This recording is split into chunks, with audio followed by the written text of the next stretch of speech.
Faith, and I have. Hi, my name is Sophia. Nice to meet you. Okay, so we will be telling you about the cost of living in Dublin, Ireland. We've been here for about 4 years now, and we'll just give you like the estimated cost of living As in an Dublin, international Ireland. student. Yeah, as an international student, because if you're working full time, the money you'll be spending on rent and other things might be higher. Like for students, you need the cheapest part of everything. So we're going to be giving you the students' cost of living in Dublin, Ireland. Yeah, and also for students, for the leap card as well, they pay a bit lower. So this one Yeah. is basically for students. I'm just going to give a list of all the things we'll be talking about. We'll be talking about accommodation, transportation, feeding, additional bills, phone bills, and how much they cost in Ireland. So we'll be starting with accommodation and Yeah, so for accommodation, the rent kind of like varies. It depends on what you want and your choices. So say for example, like if you are a student and you're really trying to save costs and manage yourself, you could start from a shared room, because I myself, I started from a shared room when I just came to Ireland. I had a roommate. So if you want to live in a shared room for a student, the cost of accommodation ranges from 500 euros to 650 euros. So you could be sharing with one person or two persons. And then say for example, you just want to live a little bit more comfortable, a little bit la vida loca, you can start from a single room or a double room. So the price ranges from a single room. The single room is not like the single room is big. The bed is just kind of like a bit smaller than a double bed. So for the single room, the rent ranges from 650 euros to 800 euros for a double room. yeah, and that single bed is like hostel bed. So just Yeah, but just that you'll be sharing the room alone. Yeah, And just the your room. Yeah, and the room might not be ensuite, so you might be sharing toilets with your flatmate. Say for example, you want accommodations that might be ensuite, you should be starting from 800 to 1,000 euros in a month if you want like a master bedroom. Yeah, but I don't think that's the student price. When I was a student, if I even hear 600 said, my head will be shaking. So for students, you want to get something cheap because you're working part-time and you want your money you're getting to be able to pay your bills. Yeah, and also like save A little at least. The next we'll be talking about is the electricity bill, because if you're living in a house, you'll be paying electricity bill and gas or electricity. Some houses is just electricity alone, while some is electricity and gas. So for electricity, you could pay 50 euros. It depends on the time of the year. In the summer, you could pay 50 euros. In the winter, it could go really high. You could pay around 150. And in spring, it could be from like 60 to 80 euros. Yeah, and some houses as well includes electricity and gas. So when you want to rent a house, or you're looking to rent a house when you're resuming school, it's always good to ask if the house rent includes bills, because some houses do not include electricity or gas bills. So after paying your rent, you also have to pay that. But I actually know someone that she pays a rent 500 euros and that includes electricity bills. So when you want to rent a house, always make sure that you ask your agent or the landlord to know what your house rent covers, because for some houses as well, you also have to pay for bins, while some other houses it includes in your rent. But bins is a bit cheap. You could pay like 30 to 50 euros every 2 months. Okay, so the next we'll be talking about is phone bills. So that's like the network for a month. Some could cover calls and data, while some have unlimited calls in Ireland, some don't. It just has different options. So you just have to weigh your options, and this ranges from 5 euros to 20 euros a month. Yeah, and then if you are the kind of person that likes to make international calls, you can always top up your international minutes. But as a student, it's always advisable to go for a very cheap plan. So you could get cheap mobile providers like Leica Mobile. Yeah.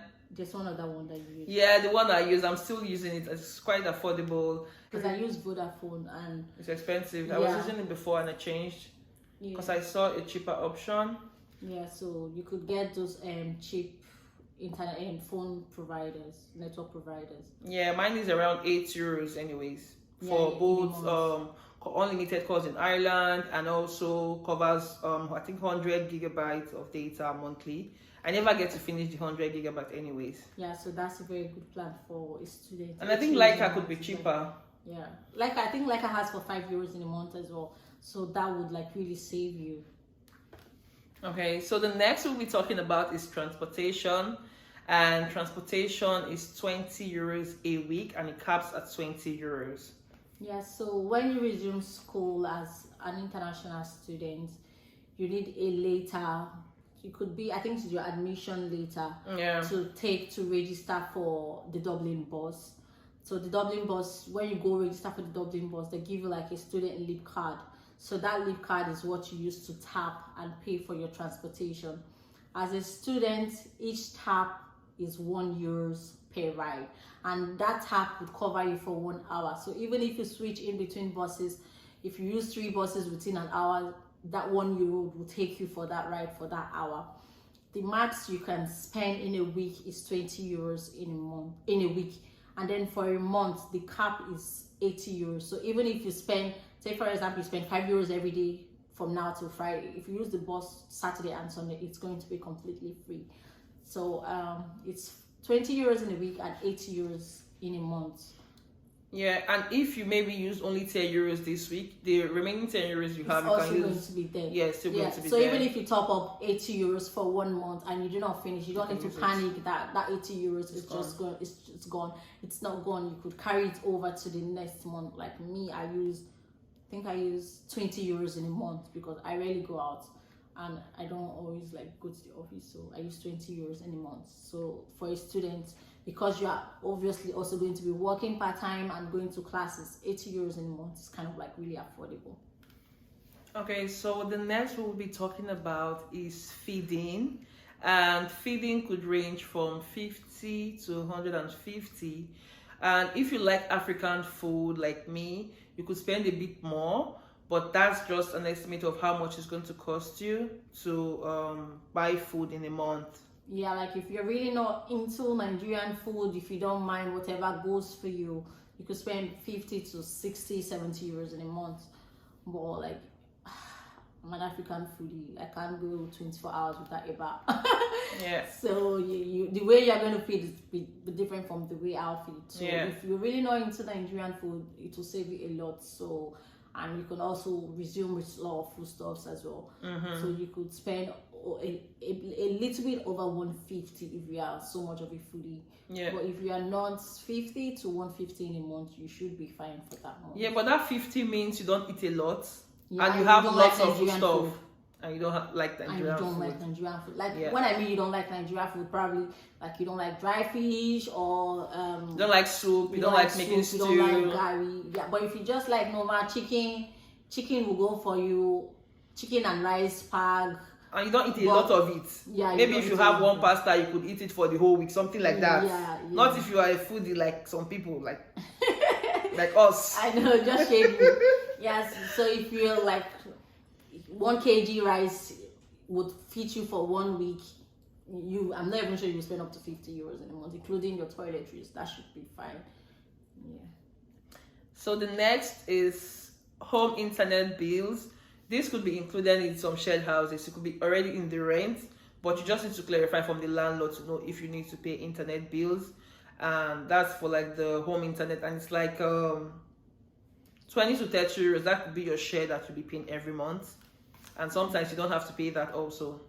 Yeah, like you could opt out and say you don't want to use your internet at home if you're not always at home and you feel like, oh, I don't have a telly, or I really don't spend time at home and my mobile phone can carry me. You can also tell your landlord or whoever you're renting from that you don't want to use the internet. That's not compulsory. But like if you're going to be doing assignments and you want to spend time talking to your people back home, you kind of like need it, because I also need it. Yeah, so some even pay less than €20 though, but we're just giving you that estimate. Some could be like 15. It all depends on the number of people also in the house. Number of people in the house. So yeah. So that's pretty much all we have for estimated cost of living for an international student.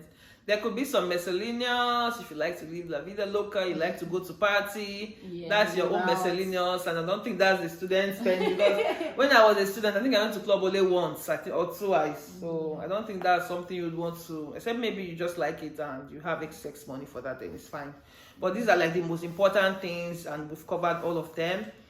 And if there's anything else you need to know about in Dublin or any amount cost you'd like to know about living in Dublin, you can just leave a comment or send a DM. Or an email. Yeah.